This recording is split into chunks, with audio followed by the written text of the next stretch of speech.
asalaamaaleykum mbokk yi deman mbégte di ànd ak yéen ci seen émission tam-tam tey nag talaata la waaye nag c'est vrai talaata bu nekk da ngeen di ànd ak yaxam waaye nag liggéey bee ko téye ma koy daal di remplacer ci plateau tam-tam waaye xam naa ne fii ak diir di ngeen ko fi fekkaat di amati mbégte rek di ànd ak yéen ci seen émission tam-tam ni mu koy waxee rek saa su ne ñu fas yéene ànd ak diir fas yéene nag leen jox li gën nag ci seen émission tam-tam ma amati mbégte fas yéene ci ànd ak suñu ay invité ku mel ni ci sama ndeyjoor kii di Tafsir Youssou Ndiaye nekk poète Tafsir maa ngi lay dalal ci émission tam-tam di la gërëm ci li nga wuy si. jërëjëf Yolande maa ngi mën tam di am mbégte trop teewaay. ci jotaay bu yàgg bi nii. ci kanamee moom mooy nekk suñu invité littérature xam ngeen ne talaata bu nekk ngeen ànd ceek Abdourahmane ci wetam nag ci wetu Tafsir Youssou Ndiaye ki nga xam ne moo di Abdoulaye Sow nekk président Union nationale des coopératives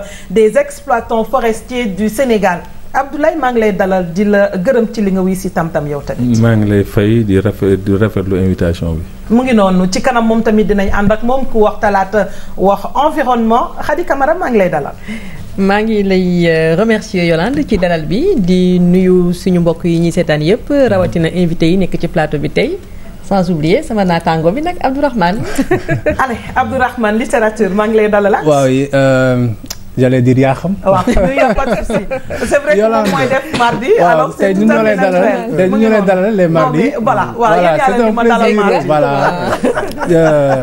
donc c'est un plaisir di nuyu mbokku téléspectateurs yi. di nuyu aussi suñu invités yi nga xamante ne ñoo ñëw bàyyi seen yitte. pour waxtaan ak ñun ci émission tam-tam. mu ngi noonu. tey nag bi nga ma dalalee ba noppi. waaw ma jëlaat kàddu gi. incha allah daal di taw dem précis ñëwaat ci kaw plateau bi. alors ku wax talaata nag wax environnement tey nag ñu invité Union nationale des coopératives des exploitants forestiers du Sénégal ci kàddu ki nga xam ne moo di président ku dégg nag forestier xam ne tey ci àll bi la ñuy wax yenn saa yi nag ñu daal di jël sunu àll yi dagg garab gi ba daanaka dootuñ deseti dara ñoom nag dañuy am nag pour mission yenn saay daal di aar loolu le donte ci loolu la ñuy liggéey moo tax nag année bi ñu ne dañuy daal di saxal 100 000 plantes ci biir forêt classée bu Mbao li nga xam ne nag moom la ñu bëgg à terme ci biir Sénégal moo di ñu am 1 million de plantes yoo xam ne dañ koy daal di saxal ci biir Sénégal ci territoire Sénégal Khady Camara.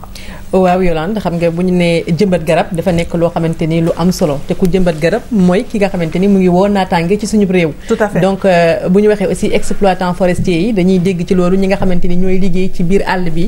maanaam di ci dund.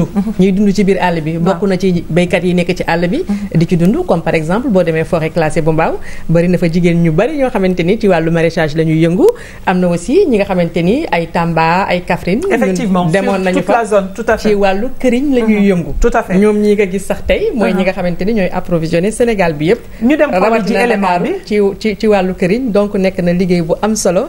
nekk na coopérative boo xamante ni aussi baax na ñu leen ciy jàppale de temps en temps. dañuy daal di dem xooli ji élément bi nga xam ne moom la ñu Khady Camara defaral ñu ñëwaat ci kaw plateau bi.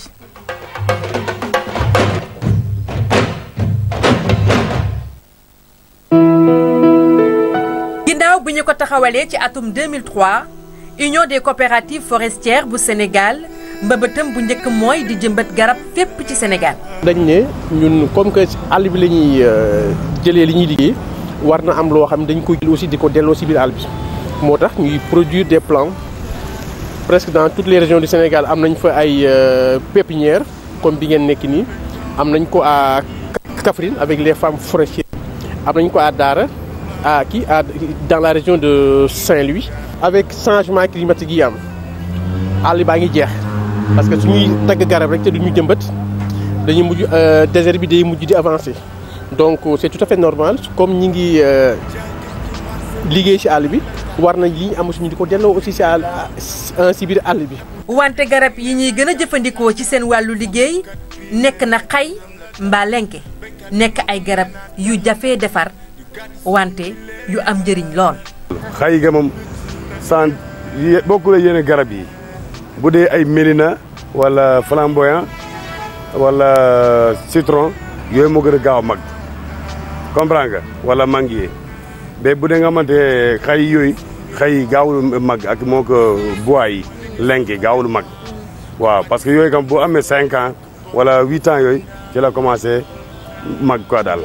lan moo tax xay ak lenke déjà xay boo xoolee depuis jamonoy tubaab bi fii tubaab bi di nekk bi ñuy ñëw daanaka xay yi lañ fi jëmbatoon moom moo fi nekkoon yaa ngi comprendre donc ñu dem ba commencé di gis ni xay yi ñu ngi commencé di nekk espèce rare loolu tax ren ñu programmé lu tolloog 100 000 xay yoo xam ne nga ko boole ci suñu programme reboisement national.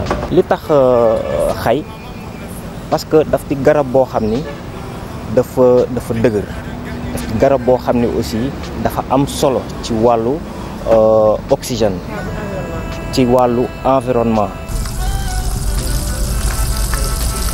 ginnaaw Kolda Sédhiou Tamba ak fii ci Ndakaaru nga xam ne ñu ngi fiy def liggéey bu rafet am nañu yéene taxawal ci lu mu gën a gaaw pépinière bu mel ni bu Mbaaw ca Ziguinchor ngir gën a mën a suqali njëmbatub garab fépp ci réew mi rawatina garabu xay ak lenke.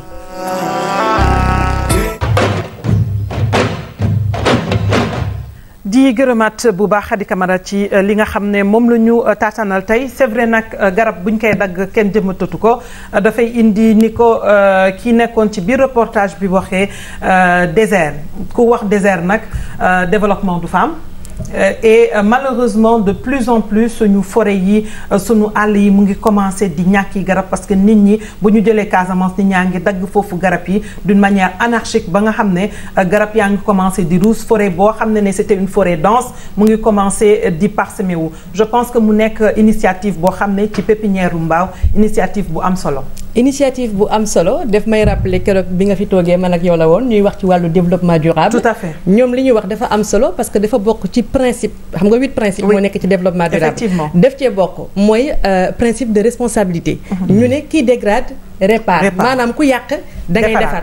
kon ñoom comme que moom la ñuy exploité ci biir àll bi bu ñu exploité ba pare dañuy reboiser. waaw bu ñu daggee benn daal di saxal ñaar. voilà dina tax ba yëf yi moom dana fa def rek. exactement te du indi benn pax. exactement yow moom bu may wax environnement damay kontaan ci yow parce que tu es bien imprégné donc ci loolu monsieur Sow gis nañu reportage bi. xam nañ ne aussi da ngeen am ñaari garab yu nga xamante ni yéen moom ngeen di gën a jëfandikoo ci wàllu liggéey bi. muy xay ak lenke comme ni ma ko waxee. mais bëggoon nañu xam aussi yéen seen programme ci wàllu production ak reboisement ci Sénégal. fan ngeen ci toll parce que gis naa ne yéen a ngi ciy def lu rafet ci pépinière bu Mbaaw. jërëjëf Khady defe naa ne ñu ngi gërëm ñi ma fekk bokkal plateau bi ci jiital Yolande di rafetlu tam invitation bi nga ñu defal li am solo daal mooy yàlla def na ne UNICEF nekk na kuréel goo xamante ne dafa yëngatu ci wàllu àll bi. kon bu fekkente ne dem nañu ba nga xamante ne xalaat nañu ne ñun tam suñu wàll ci biir loolu mooy gën a dooleel àll bi seet lu koy nasaxal ñu fexe xeex ak moom def naa loolu rek moo tax programme bi ñu yëkkati ko comme ni nga ko visité ci Mbaaw programme de production de 100 000 plants la 100 000 plants ci yu kay si dara boo gisee nag ñu wax xay wala ñu wax lenke dafa nekk bois bu xamante ne ku ne mën nga koo gis ndax avant l'indépendance gis nañu ne tubaab bi fii ci Dakar boo demee palais de la palais présidentiel bi wala nga dem mairie Dakar wala avenue yi gën a màgg ci Dakar. dañ ko fa doon jëmbat dañ fa gis xay bi. comme avenue Drôme ba fii ñu nekk sax di wax ak yéen. kon xay boobu nekk na garab goo xamante ne mun na am lu muy jariñ lu bari ci biir dëkk bi. xay googu nag dañu sentir ne dafa xaw a néew doole commencé na disparaître ndax suivi bi ci waroon am amatu ci. boo demee Thiès dañ ko fa gis boo demee Xombal noonu boo demee Mbour noonu.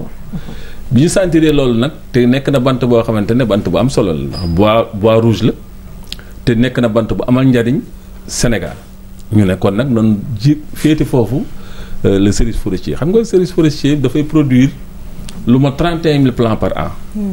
31 000 plants boobu lu ci ëpp wax nañ ko léegi pépiniériste bi wax na ko dafa nekk garab yoo xamante ne croissance bi day gaaw ndax objet de production moo tax UNICEF ne kon ñun nañu nekk ci li ñuy wax garab yi forestier yi nga xamante ni mu ngi commencé rare ñu ne kon nañ dugal foofu suñu loxo loolu moo waral xay loolu moo waral lenke mais waral tamit boo demee ci pépinière bu mel ni Kaffrine te suñu femmes yi nekk fa ñoom li ñu gën a yëngu mooy ay lu mel ni ditax lu mel ni buy lu mel ni dimb ay garab la yoo xamante ne presque ñu ngi gën a néew doole ci réew mi. te nag ay garab yuy faj la parce que bu ñu xoolee sum xay bi dañ koy sax jaay. effectivement muy def lu bari ci yaramu nit. loolu nag mooy problème mu xay fi mu nekk ci Sénégal. parce que ndax njariñ li mu am. moo tax boo demee ba fi mu dëkk bu mel ni Tivaouane. waaw da ngay gis ne xay gi xas biñ ko xas. moo tax xay yu bari loru nañ ci. ndax dañ koo gaañ te kenn defaatu fa dara. boo demee fu mel ni Thiès. xëy na xay ga dafa màgget mais nag mën nañ ko gis fu mel ni kawoon yooyu dëkk presque xay yooyu dañ ko mutiler ba nga xamante ne xay ñu ne nag kon ñun nañ def programme boo xamante ne dañuy ñëw indiwaat xay gi ndax ku ne xam na ne am na solo trop ci xeex ci CO2 bi. Khady balaa Ablaye di continuer xam nga xay sànq mu ngi koy wax ci Tivaouane bi mu dëkk. dañ leen gaañ. dëgg la gaañ boobu mooy ñi nga xam ne dañuy jël écorce yi di ko jaay. ma bëggoon rek Ablaye pour sensibiliser nit ñi. effectivement nga wax ñu naka lañ ko war a daggee ak buñ ko daggee ba gaañ ko. ban njeexital lay am ci garab googu. waaw xam nga da nga koy seet ci nit rek. kenn ku ci nekk bu fekkente ne sa yaram dañ koy mitital bu yàggee doo mën a dund ci condition yooyu. dëgg la moo tax bu fekkente ne kenn ku nekk da ngay jóg boo jógee topp xay gi di ko lelli loolu nga xamante ne mooy ndox mi daw ci yaramam. dootu amati fu mu jaar bu yàggee forcément dafay dee. mais gis nañu ne garab la boo xamante ne bala moo am njariñ day passé juróom-benn fukki at. kon nekkul garab goo xamante ne dañ ko war a fooye dañ ko war a toppatoo dañ ci war a jàpp. boo xoolee pépinière bi nga visité ci mbaaw xay ya nga fa gis lu mu néew am na fa 5 ans. te ku ne xam na ne amagul 1m50.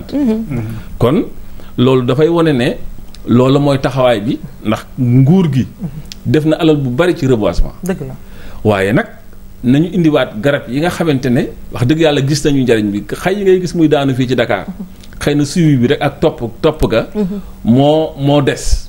ñun toog nañ ak ay kilifay mairie Dakar waxtaan ci ak ñoom ñu ne ñun li ñu jaaxal mooy boo demee ba ci trottoir yi xëy gi day màgg bay xaw a déranger ci trottoir racines yi génn. ma ne ko léegi du dara lu may manque de suivi. bu fekkente ne toppatoo nañ ko ni ñu ko war a toppatoo loxo bañ cee jógee dem leen Paris wala ngeen dem Londres. waaw nit ñaa ngi dëkk garab te garab yooyu seen racine yàqul dara. donc kon bu amee suivi bi ci war. taxawaay bi ci war defe naa ni mu war a mel dong lay wel léegi nag changement climatique yi ñuy wax xam nañ ni dara mënul xay ci CO2 d'ailleurs mel ni sax ñi nga xamante ne ñoo ko doon dugal ci suñu ville yu mag yi dafa mel ni dañoo amoon vision boobu. kon nag UNICEF xalaatam mooy nan la ñu mën a def ba def programme boo xamante ni dañ koy mettre gratuitement à la disposition des populations ñun suñu problème rek mooy ñu ngi fay ay nit suñu bopp ñu engagé nañu ñu ngi ciy liggéey. mais problème bi mooy mënuñu yëkkati garab googu jox ko koo xamante ne da nga koy def rek pour def sa cérémonie dem du am benn suivi. dëgg la ndax loolu du amal njariñ Sénégal. loolu moo tax ñuy demander quand même maire yi accompagner ñu. waaw ci programme bi. ndax wax nañ ko ak le maire de Fatick. pourquoi Fatick. waaw dañu defoon benn boulevard tudde ko président de la République. defoon fa ay cocotiers. waaw presque boulevard ba yëpp. kooku ci ya fa nekkoon yëpp manque de suivi tax na mu dee. dee nañu effectivement. ñu bind le ministre de l'environnement ne ko nag ñun suñu programme ren bëgg nañu reprendre boulevard boobu. waaye nag mënuñu dem am nañu ay garab yu ñu ci def. am nañu protection bi muy les gabions. waaye nag il faut un suivi. donc il faut que maire ba accompagner ñu. ñu mën a ànd réaliser le programme. ndax mënuñu jëmbat rek ñu wane ñu télévision ñu jëmbat dem. su ko defente ne du am suivi boo lëgee mu daal di yàqu. parce que ñoom Yolande fi ñuy jëmbat dañuy jëmbat ci biir forêt yi. di jëmbat aussi ci ville yi. donc mu nekk loo xamante ni lu am solo la mais aussi am ngeen problème boo xamante ni dañ koy jànkonteel saa su ne. man bëggoon naa xam problème mu daay. maanaam feu de brousse yi. yéen naka ngeen di def pour xeex ko. waaw xam nga mbiru daay dafa nekk yàq boo xamante ne boo xasee ñëw li mu yàq dafa bari. dëgg la ndax àll bi mujj bi rek ñu ngi ko gis. àll bi bari na njariñ. ku ne gis na ne jur gi booy sobe ci àll bi lay sobe. ku ne xam ne sax nit ñi seen teraanga yëpp ci àll bi lay jógee. léegi nag bu fekkente ne li te daay moom ñëpp jàpp nangu nañu ne li koy indi moom loxo doomu aadama génn ci. dëgg la. xëy na sax wax nañu ne am na ay loo xamante ne c'est naturel. waaye loolu boo ko xoolee pourcentage bu néew la ci li indi sawara. kon nit ñi dañu war a indi si waat seen xel. kenn ku ne nag am na ci responsabilité. képp ku dugg ci àll bi rek am nga responsabilité ci bañ koo taal. xam naa nag def nañu ay textes yu ko criminalisé waaw te textes yooyu dina gën a tax ku def daay mën a jàpp sax ne da ngaa rey nit. loolu dina tax nit ñi bàyyi xel ci daay gi ndax daay gi li mu yàq xëy na nguur gi matukaay yi am na lu mu ci def ndax benn inomag buy fay daay rek lu mu néew ay 100 et quelques millions lay jàpp kooku alal bu bari lay laaj mais nag foofu la mbir mi ne il faut que ñu def la muy jar pour mën a aar suñu àll ndax boo demee ci réew yi développé ñoom seen ak daay ay mbir la ñuy def yoo xamante ne sax luy naaw la ñuy def pour tiim ko pour fay ko kon nag ñu eggaguñu foofu waaye fi ñu toll tamit war nañu mën a def pexe alors Khady balaa ma laa joxaat kàddu gi ñu jox Tafsir c'est vrai que poète la mais poète tamit du tee li nekk ci environnement ci lay xool ci lay gëstu voilà ci lay inspiré wu pour mën a bind waaw foog naa tey bi ñu indi moom thème bi ñu indi ci environnement bi am na solo thème bi ñu indi ci environnement bi li ma ci gën a neex mooy baat bi garab waaw bu ñu nee garab rek déjà meññantal am na. mu ngi noonu dund am na. pajtal aussi am na. am na dëgg la. ndax bu fa nit bu tawatee la ñuy wax faju jil. waaw fooy fajoo ca garab ga. dëgg la léegi yow la tamit demaat ba ci biir xuus ba ci ne sax yow nit tey garabam. mu ngi noonu. donc nga mën a comprendre ne li ñun suñu bopp. dañoo nekk gàncax déjà en étant une créativité divine. ci ni ñu yàlla bindee. ba pare ñu nekk nit yoo xam ne tamit war nañu mën a jël suñu environnement premier. bi nekk. ci li ñu nekk noonu parce que ñetti takk-takku mbind moo am. dafa am mbindeef. mbindaafoon ak mbind. mbindeef mbindaafoon ak bind. ak mbind wooy dëgg la chose être ak création. bu fluide. alors léegi bu ñu ñëwee soqatal moo tax kuréel yu mel nii. yu jaara mën a ndàppataan la bu baax ci biir réew mi parce que ci yii la nit ñi war a mën a dundee nañu xool. xat-xat yi nekk ci xol yi c'est parce que garab yee meññul rek.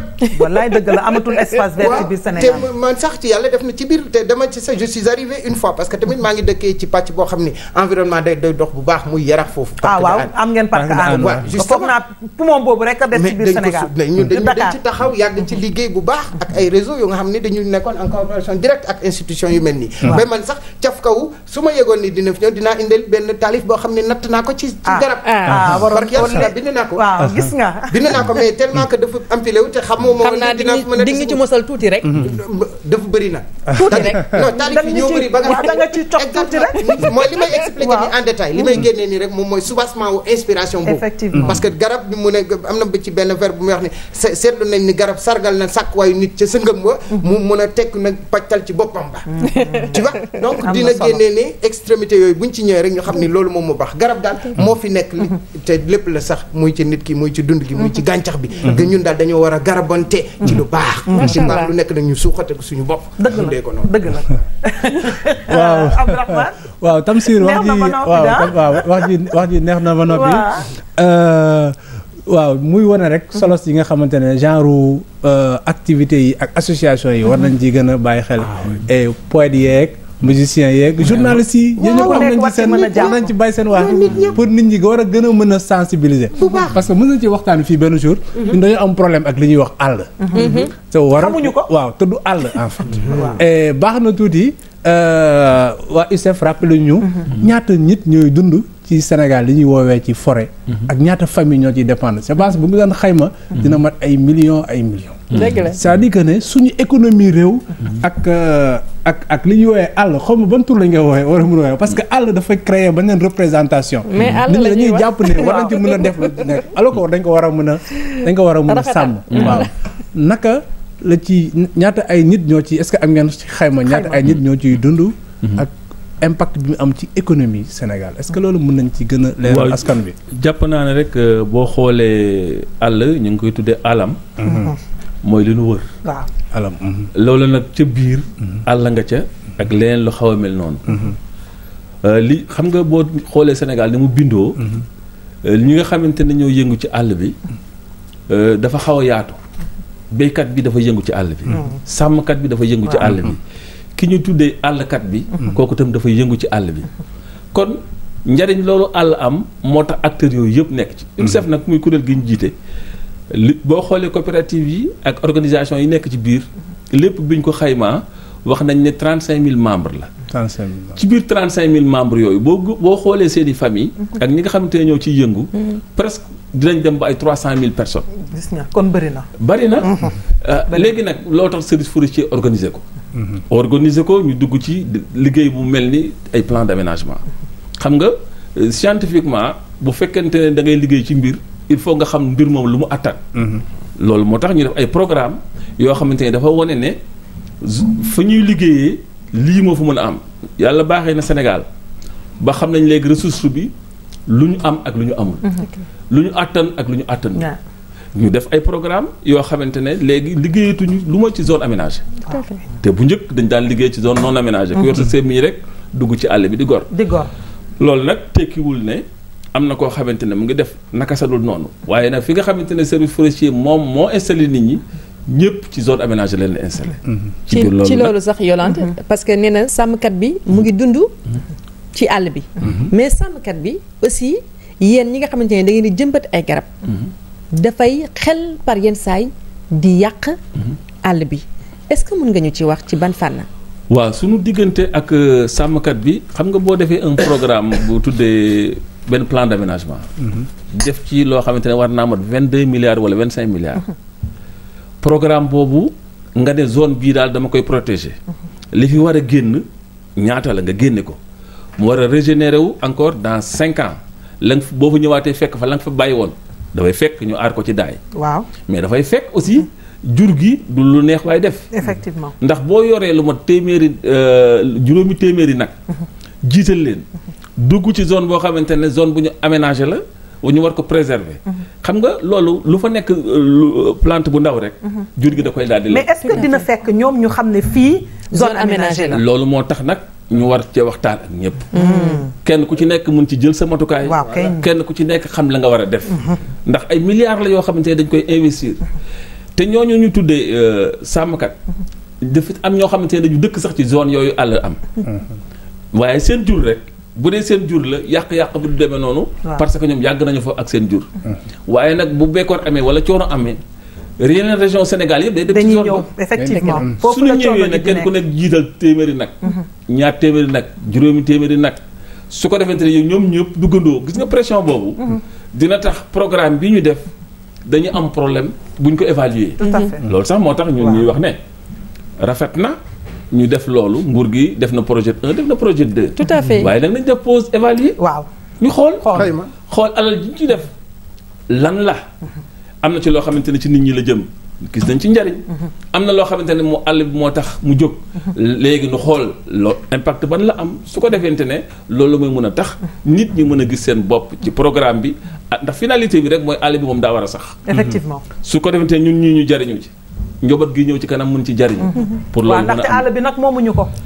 sunu doom yeeg sunu sët yeeg ñi nga xam ne ñoom ñooy ñëw ci sunu gannaaw. war nañ leen mën a bàyyi loo xam ne ñoom tamit dinañ ci mën a dund. loolu moo tax taxawaay bi moom il faut que ñu alerter. waaw pour wax ne nañ taxaw def ay seetlu. programme yi ñu def mu dem ci àll bi ñu koy xoolaat. xool ko ba nga xamante ne gis nañ ne njariñ lu taxaw ñu def ko am nañ ko su ko defante ne ñu continuer. Khady dernière question rapidement xanaa dëgg rek li nga wax ci wàllu projet 2 parce que liggéey nañu ak ñoom ak colonel Ngom. dem nañu Tamba dem nañu Kaffrine dem nañu Kolda gis nañu liggéey bu rafet bañ fay def. ak askan wa te askan wi waxtaan nañu ak ñun aussi. xamal nañu ne franchement ñu ngi ciy dund. boobu ba léegi grâce à projet 2. donc mu nekk lu am solo. ci loolu suñu mënuñu jeexal émission bi. te waxuñu ci lu am solo. parce que yéen exploitants forestiers yi xam nañ ne. bant bi maanaam bois bi daf leen amal solo bu rëy. ci seen wàllu liggéey mais gis nañ ne aussi que Sénégal temps yi yëpp dafa jànkonteel ak fraude bi ñuy wax. ci wàllu. bant bi surtout du côté sud. voilà ci yenn zones yi. nga xamante ni côté Gambie ak Ziguinchor ak yooyu. bu fekkee mën nga ñu ci wax dara. waaw loolu xam nga yàlla dafa def bi le 21 février 2015. ci lañ njëkk a def journée nationale bu foresterie présidée par son excellence monsieur le président de la République à Kolda. xam naa service forestier yàgg naa def ay rapport pour wax ko situation boobu. mais ñun keroog am opportunité la ci ñun ñu wax ko loolu. ndax dafa yàlla dafa def.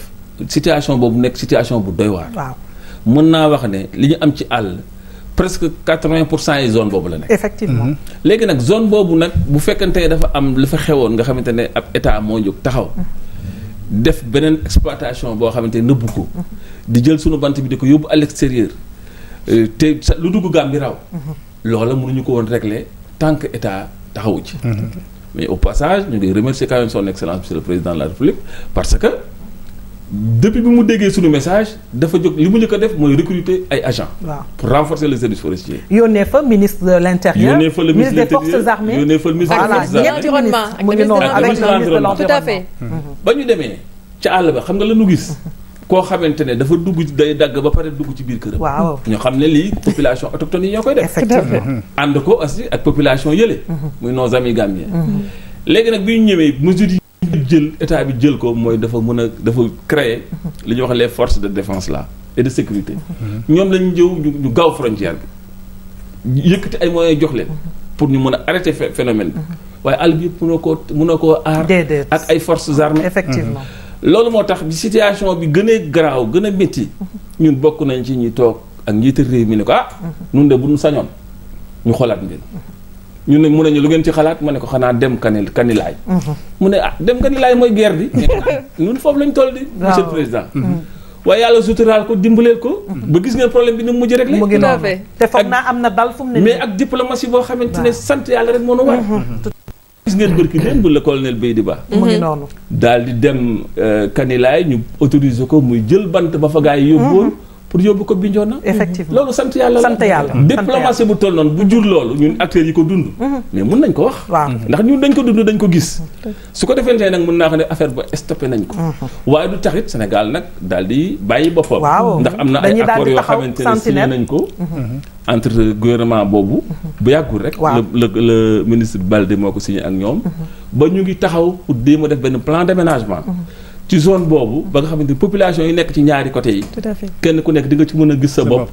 te phénomène boobu arrêté. en tout cas mu nekk lu am solo c'est vrai que mënuñu woon jeexal li nga xam ne moo di rubrique environnement boobu te waxuñu ci. ndaxte vraiment di gërëmaat encore une fois le président Macky Sall am na lu bëri loo xam ne def na ko ci parce que ku xamoon Ziguinchor. te nga dem fan yii Ziguinchor wax dëgg yàlla am na loo xam ne jóge woon na ci suñu àll yooyu le. c'est normal et logique parce que nekk suñu ministre bi. Kolda la bokk. waaw tout à fait mais liggéeyam aussi lay def parce que Sénégal lay liggéeyal mu ngi def liggéey bu rafet. tout à fait di la gërëm Khady Camara on se retrouve vendredi inchallah éducation mais mu ngi noonu alors dañuy daal di jàll ci suñu deuxième rubrique littérature maa ngi leen ko doon wax tey suñu invité di Tamsir Youssou Ndiaye nekk poète alors tey nag di gërëm aussi c'est vrai monsieur Sow Abdoulaye maa ngi gërëm Khady gërëm Abdoulaye te moom laa waroon njëkkee bàyyi Khady ba ci fin bi di gërëm bu baax Abdoulaye Sow nekk président Union nationale des coopératives des exploitants forestiers du Sénégal maa ngi ko doon wax léegi Abdourahmane tey nag nga daal di def taxaw seetlu téléspectateurs yi nga xam ne en général ñoom ñoo ñuy seetaan ndax am na ñoo xam ne dinañ liir moom nag benn jigéen ça m'a fait plaisir sax ma gis ko jigéen boo xam ne moom lecture daf ko yitteel Khady ba di nga lire bu baax bon d'accord on verra on lui demandera ban livre la mujjee lire ñu xool ndax bu actuel la wala bu yàgg la alors mu am koo xam ne nag jigéen la mu daal di ne moom nag mu ngi doon lire livre bi nga xam ne Ma fille la tudd xam nga Ma fille bien sûr Abdourahmane ñun chaque jour tous les mardis ñoo ngi fi Abdourahmane na ko sauvé waaw comme man dafa may contaminé ci développement durable ak environnement man tamit ma koy jox ci wàllu littérature ak livre voilà d'ailleurs échange de procédé c'est de l'indépendance à l'émergence de l'indépendance à l'émergence kon lire na kon mu ngi lire alors dañuy dem seetaan yi élément bi ñëwaat voilà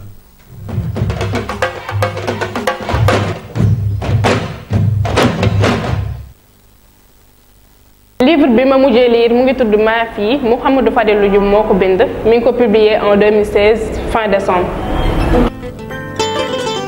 dafa am ñaari étudiants yu doon jàngandoo foofu ci université Cheikh Anta Diop ñu demoon ba bëggante dem ba bëgg sëy dox ci seen diggante mais bi ñu bëggee marié wu comme que ku góor ki ci famille défavorisée la jóge bëgguñu woon famille ku jigéen ki dañoo bañoon jox ci seen doom en mariage nii rek c'est vrai que au début ku góor ki xaritam yi waxoon nañ ko avertiroon nañ ko ne ko non bul marié doomu jàmbur vu que mënoo ko yor ñoom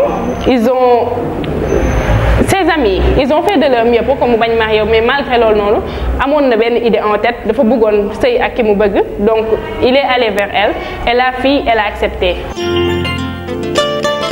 passage bi ma gën a neex ci livre bi mooy fi ñuy xamle ne l'homme est un tonneau des préjugés parce que c'est un problème qu'on rencontre au Sénégal nit yi il se fie au dégg naa nit ñoom ils ne vont pas vers l'information lu ñu dégg rek dañu naan loolu la dañuy suivre mouvement yi au lieu que ñu jéem a diriger seen propre mouvement.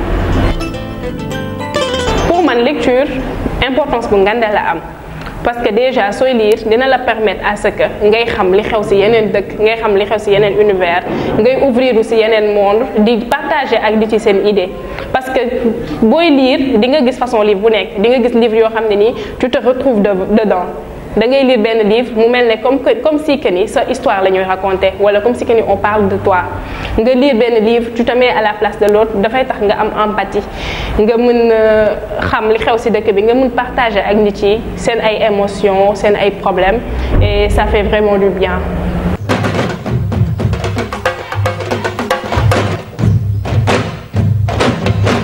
mu nekkoon nag Adja Ami bi nga xam ne mu ngi doon ñëwaat ci livre bu mujj bi mu lire mu tudd Ma fille kii di Mouhamadou Falilou Dioum bind ko alors pour résumer Abdourahmane sans lecture nulle émancipation. oui lecture dafa bokk ci li nga xamante ne dafay libérer nit ki. tout à fait dafay tax aussi nit ki gën a xam moom mooy kan.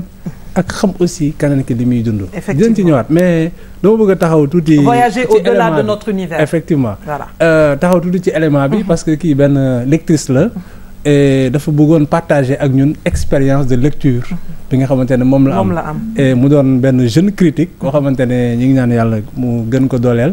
et qui est passionné de littérature et de livre mu wax lu am solo. on n'en trouve pas souvent léegi. oui surtout c'est les jeunes xale yi liiratuñu déggatuñu tubaab. surtout c'est les jeunes c'est le grand problème. c'est ça dégguñu tubaab. dégguñu wolof. dégguñu dara lakk this is a problem. ça fait mal. waaw lakk na sax anglais nag. this is a problem. it's quite a deal. et c'est pas normal. bu ñu bindee sax. les accords ñun yi nga xam ne par exemple dans le primaire c'est ce que je dis remonte des années de 20 ans de ça. quand deux verbes se suivent le second se met à l'infinitif. Ils ne savent pas accorder ça. Les adjectifs, le genre, la neutralité et tout. Et c'est pas comme ça. Or nous en tant qu'Africains donc dépôt de savoir que le bon Dieu nous a affiliés. On est censé vraiment étaler sur la scène internationale même une véracité africaine. À l'image de Cheikh Anta, il a été très très clair dans ses avancées premières et scientifiques. Senghor, j'en parlerai pas. Donc nous devons concevoir vraiment le savoir en tant que nous sommes des canons. léegi kan fan la faute bi nekk. faute bi mu ngi dañu koy remonter fu sori. il faut que ñu jël palais éducationnel bi d'abord. ñu orienter encore axe d'éducation yi war a nekk. ba pare sukkandiku ci kër yi également. dëgg la.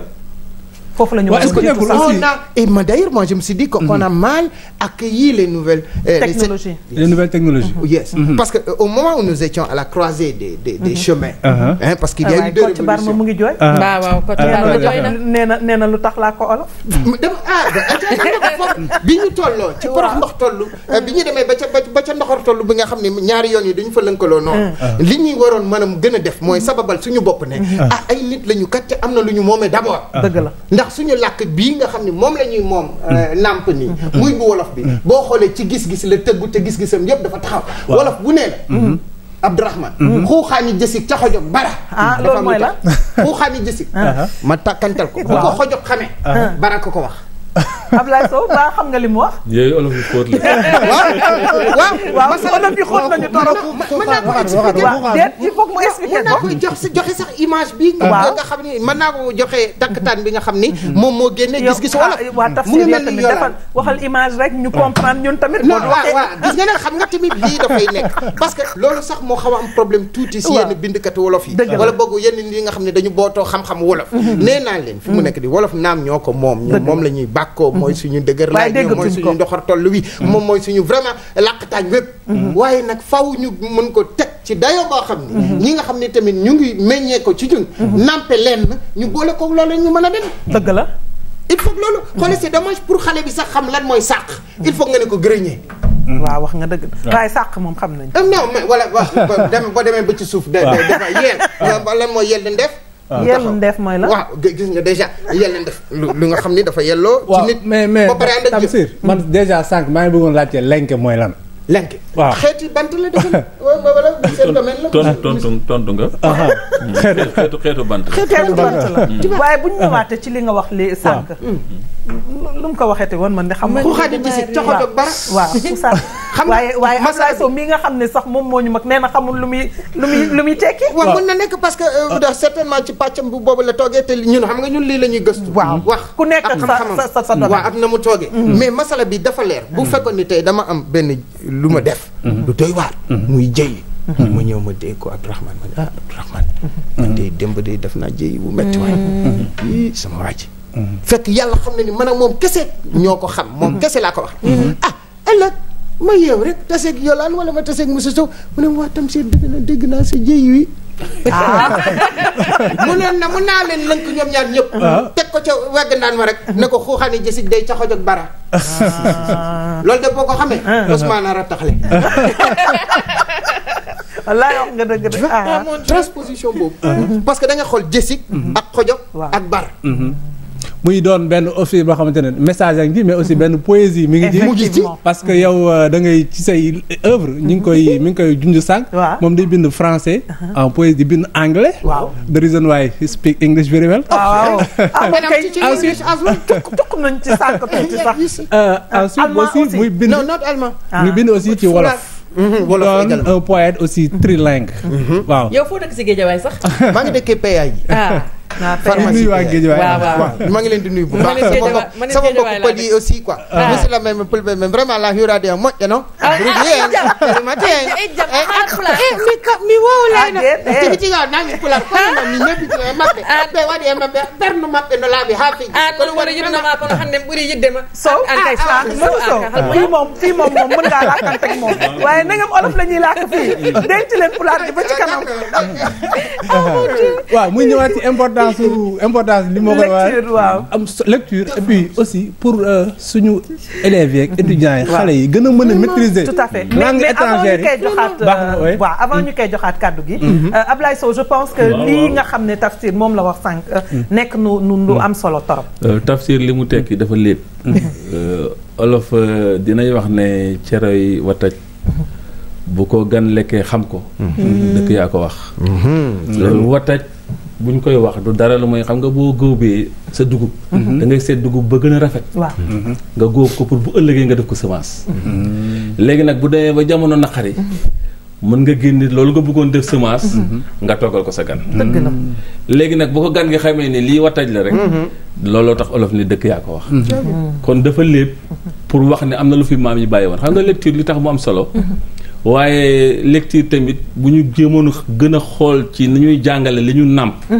waaw dinañ gën a avancer fi ñu toll effectivement oui tout à fait ndax da ngay jàng loo xamante ne nàmpuloo ko dëgg la ba pare boo demee ci kër ga bëgg a wax li nga xamante ne moom nga nàmp te gis nañu réew yu développé yu bari dañuy dem directement rek ca la ñu nàmp defe naa ne loolu nguur gi xëy naa mu ngi def ay gëstu sax ndax mu ngi dooleel langue yi waaye loolu war na ci gën a bàyyi mu ngi ci def ay jéego waaye xale yi nag lecture bi moom wax dëgg maanaam lire bi dañ cee war a gën a góorgóorlu xëy na nag li ma jaaxal mooy technologie yu bees yi xew léegi ak internet waaye li am solo ba am solo moom jàng moom boo bëggee koo xam wala nga bëgg koo mën il faut nga lire wallaay dëgg la lecture boobu nag il faut ñu fexe def ay pexe ba indiwaat ci gone yi kon loolu Tafsir taalif yi dafa mel ni dëlloon nit ñi ci ñu xam loolu ndax loolu rek mooy mën a tax wallaay dëgg la Khady waxtaan nañ ko fii waaw loolu laa bëggoon rappeler sax ak madame Ndeye Nam Diouf bu ministère de l'éducation nationale yore lépp lu jëm ci wàllu alphabétisation ak introduction des langues nationales ci suñu système éducatif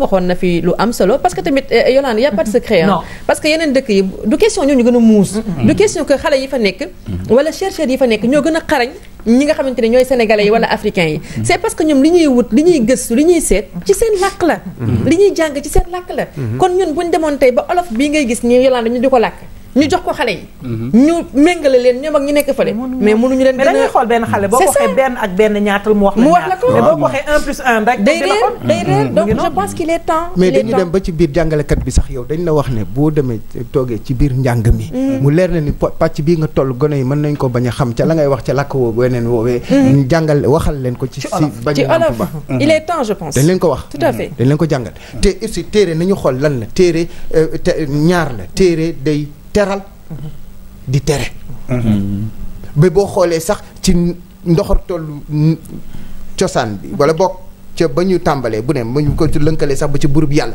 moom mi nga xam ne moo ñu bind sàkk ñu sax daf ñu booleeg téere macha allah te téere bu nekk donc gis nga téere bi indi ay tere te bu ñu nee la tere lan lu wolof wax tere bàyyil mu gis donc téere bi bu ñëwee day indi ay tere yoo xam ne moo leen mën na teral ëllëg ci sa biir dund pour nga mën a am teraanga boo xam ne da nga koy tedde ba ca sa langaan wa tout à fait xam-xam rek la waaw xam-xam rek la foog naa moom yëf yi moom tey am nañ gan am nañ ñaari gan yu mat gan loolu mooy importance Tamsir naam man dama bëgg nga wax ma yow parce que da ngay bind anglais di bind français di bind ci wolof macha allah mu doon loo xamante ne yow loolu doon la wala da nga ko doon loo xam da nga ko liggéey nan nga ñëwee ci loolu parce que xaw na raar quand même ñaari yëpp ñoo bokk waaw dëkk ci man donc parce que buur bi yàlla moo ko def fekk tamit ma bëgg vraiment làkk li ma nekkee tout tànk laa commencé làkk anglais mooy jamono ñuy wax sukk naba daay naba yees lekk benn fay ñaar fekkam ñett fay juróom benn ma commencé c'est vrai sem de ma commencé voilà what is your name lii tam dégg na anglais what is your name yàlla def ma ñëw en 6e ndeysaan maa ngi koy fàttali bu baax monsieur Ndiaye ku ñuy wax Ndiaye anglais yal na ko yàlla yërëm ci nekk ci xarit moo ma formé parce que sama première ossature wala boog sama pédagogique ci anglais mooy the phonetical transcription jàngal transcription phonique defal ñu jàng bu set yàlla je me rappelle bien j'avais eu la meilleure note à l'époque c'était 17,50 jiitu bu baax donc foofu la dundu anglais bi ñëwee ak dama nekk doomu wolof ba pare bëgg ko moom tamit wolof alors liggéey bi ma ci liggéey mooy ni ma fexe naan yàlla aussi ñu xam ni Sénégal am na doomu sénégalais boo xam ni liggéeyam lënku na ci bind ci ngale bi ñuy wax anglais bind lënku ci français bi ñuy wax nasaraan ak wolof loolu taaru Afrique la taaru Sénégal la moom moo tax ma yàgg depuis 86 maa ngi koy bind ndaxañ ko rëcc rek di ko raxas di ko ràcceren di ko raxas di ko ràcceren ba tey moo tax mu ne waa faaw mu ne fàng nag léegi nag non Tamsir yu mel nii lu tax ñoom bu ñu leen di fësal ou bien duñu fësal seen bopp parce que yu mel ni aussi xale yi soxla nañu ko parce que bu ñu jëlee ay références yeneen yu dul suñu référence yi nga xam ne ñu ngi ci biir dëkk bi dafay indi problème day indi problème mooy tax ñuy dem di wàlliwaan bi loolu moo tax sama tànk yi nii tey macha allah parce que léeg-léeg mu am tamit ay mag yoo xam ni sel bay vraiment daara li ñuy doon wala dañuy toog ci bopp koñ ba rek ku gën a romb ñu gàddal la ku ràngal bi dafa jàll du yoon nañu bàyyi coxarte gi ñu bàyyi coxarte gi jox ko ñu ko moom ñu jàll parce que c'est du plaisir en fait que lii mu lu mel ni nekk du ci ndamu gaa parce que buur bi yàlla la mooy may Abdourahmane bu ñu toogee sax xam naa bu ma amee jot ma lakka leen anglais di ngeen xam ni waaw vraiment kii kat buur bi yàlla daf ko may macha allah mais man bëgg naa nga may ñu si tuuti ci anglais bi waaw rapidement rek wolof bi ak benn extrait français mais yow da nga ne aussi doo traduire non du ma traduire poème bu ci nekk ak ci langue boo ko dégg ok ah bon yes that's it that's how it works léegi bi ci njëkk bi mooy live mu ne when I succeed you fail try to have it as a tail life is finger without nail I wonder about your need when you implore I feed but you never get indeed life is my own death your disease the former lands the later teaches believing me disappoints you distrusting me deceives you. I'm life is Jordan Hannah. I'm so well full of this Hannah. My only source is mind and philosophy, fetching from compels to seriosity, tend to be longly useful. My way is dangerously successful. From the remote beginning to these days I have lost it. Cradle of every event I have passed. dañu ci toppal tuuti rek waaw topp rek mu ne dara du coono lu may dund gi di nga lekk mbaa nga naan bés bi dara du coono lu may dund gi di nga xam mbaa nga xamadi dara du coono lu may dund gi di nga am mbaa nga uti ji dara du coono lu may dund gi di nga takk mbaa nga tekki dara du coono lu may dund gi di nga bëgg mbaa nga naqarlu di dara du coono lu may dund gi di nga jëf mbaa nga bàyyi dara du coono lu may dund gi di nga aji mbaa nga mandi dara du coono lu may dund gi di nga jaamu mbaa nga jommi dara du coono lu may dund gi di nga sëy mbaa nga fayli dara du coono lu may dund gi di nga baax mbaa nga bondi dara du coono lu may dund gi di nga dund mbaa nga deedi dara du coono lu may dund gi di coono ci biir dund gi wallaay dëgg la dañuy daal di dem fu mu ne nii kañ waxtaan xajul nañ daw gaaw dem xooli ci suñu élément waaw Babacar Mbaye Ndaak non effectivement mais kii dañ ko ciy boole dañuy daal di dem xooli ji suñu troisième élément musique d'ici et d'ailleurs ak Del Malick mu proposé ñu benn groupe boo xam ne diwaan ji duggee Tambacounda nekk groupe boo xam ne nag gëjoon nañ leen dégg waaye nag ñëwaat nañu ñu daal di dem dikkaat.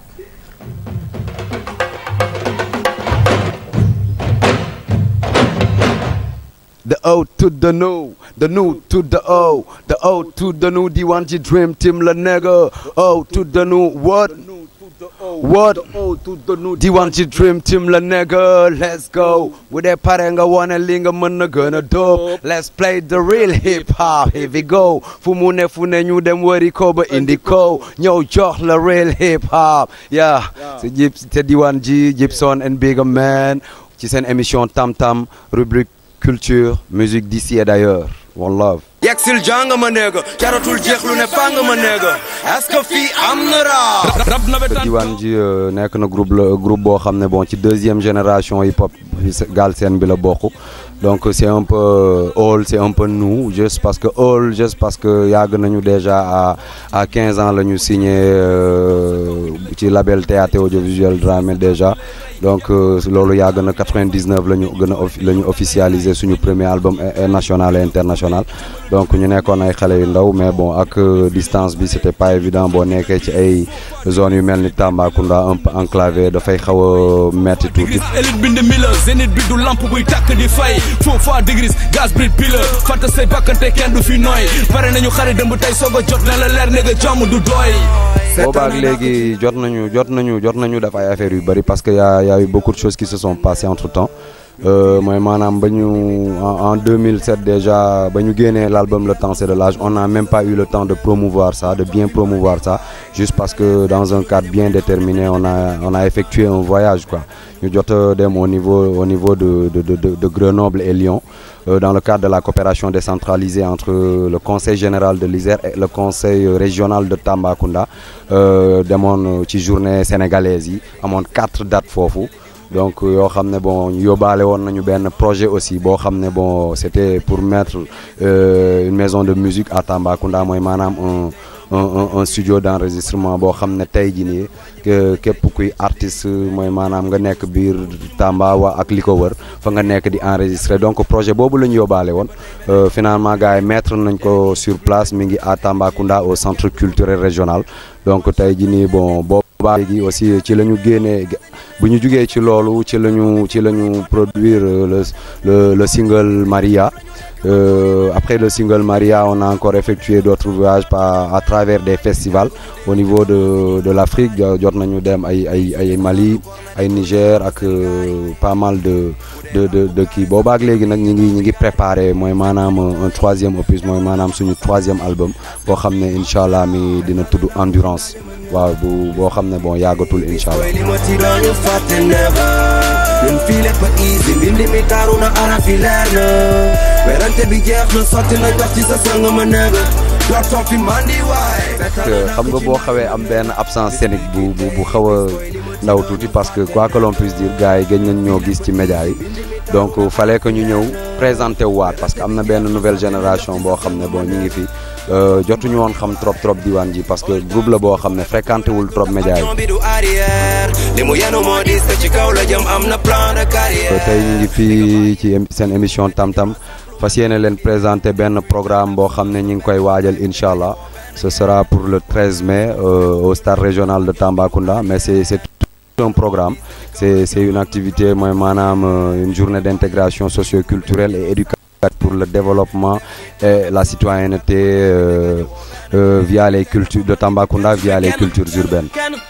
wàcc ma daana la amul yow gisoo ko fenn say projet yu morne la taaju du sax fekk dena ci show ba ci bis duñu benn. Cause I wanna be a better man bëggatuma dundu en. Cause I wanna be a better man du baaga may génne ci bulletin. Yes, I wanna be a better man bëggatuma dundu en. Yes, I wanna be a better man du baaga may génne ci bulletin. Yeah, Diwan Ji Dream Team la we out. mu nekkoon seen rubrique musique d'ici et d'ailleurs di gërëmaat encore une fois bu baax mi nga xam ne moom mooy def rubrique bile waaye nag di gërëm di nuyu waa RTS 3 Tamba foofulee la waa diwaan ji jóge ñi nga xam ne nag actuellement ñu ngi nekkaat encore une fois dellu siwaat ci scène bi ndaxte nag gëjoon nañ leen gis ci fii nag la ñuy jeexale suñu émission waxtu gi daf ñoo tënk tey nag newoon naa leen am nañu ay invité yu mat invité di gërëmaat encore une fois Tamsir Youssou Ndiaye nekk poète xam naa ne nag sànq Xadim mu ngi koy wax dañ lay bàyyi tey nga dem waaye nag du ñu doyal ci yow xam naa ne di nga ñëwaati waxuma sax ci télévision bi waaye ci rajo bi it foog nga ñëwaat di la jaajëfal bu baax ci li nga wuy si tam-tam merci beaucoup di présenter aussi sa projet waaw rapidement voilà c'est ça nga xamante ne moom nga fas yéene édité c'est l'occasion waaw voilà c'est vraiment l'occasion que mu ubbi samay loxo vraiment tàllal ko ñëpp ñi nga xam ni ñoom la buur bi yàlla jox ndombal tànk yu ñu mën a yombalal liggéey bi parce que lii tamit pour ñun ñëpp la pour nit ku ñuul képp la pour Sénégal bi yëpp la ñetti kàllaama ci benn téere def naa xale yi war nañ ko mën a baaxandoo mag ñi tamit war nañ ci mën a tiitooro ñoom ci seen bopp ñi nga xam ne ñooñu ci sax ñoom ñi ñu sax nekk suñuy sel bi war nañu mën a jox leen ngay bu ñu ko mën a ubbente noonu éditeurs yi yéen a ngi dégg Tamsir de na ngeen amaat retour nag voilà ñu yombalal ñu loolu vraiment bu ko defee mu mën a saay pour que la meilleure source vraiment du savoir qui est la lecture mën a nekk ci disposition xale yi mu ubbee ko ci ñun ñëpp maa ngi leen di gërëm yéen tam mu ngi noonu di gërëm aussi Ablaye Sow nekk président Union nationale des coopératives des exploitants forestiers du Sénégal Ablaye di la gërëmaat bu baax ci li nga wuy si tam-tam yow tamit jërëjëf maa ngi lay gërëm di gërëm ñoom bokkal plateau bi yëpp di lancer appel ñi nga xamante ne ñoom lañ ko séqal parce que wax naa sànq ne bu ñu nee Kaysedra dafa fekk ne àll bi garab gu am solo la waaye nag gis nañ njariñam ci dëkk yu mag yi kon su ñu nee Dakar ne Xombol ne Thiès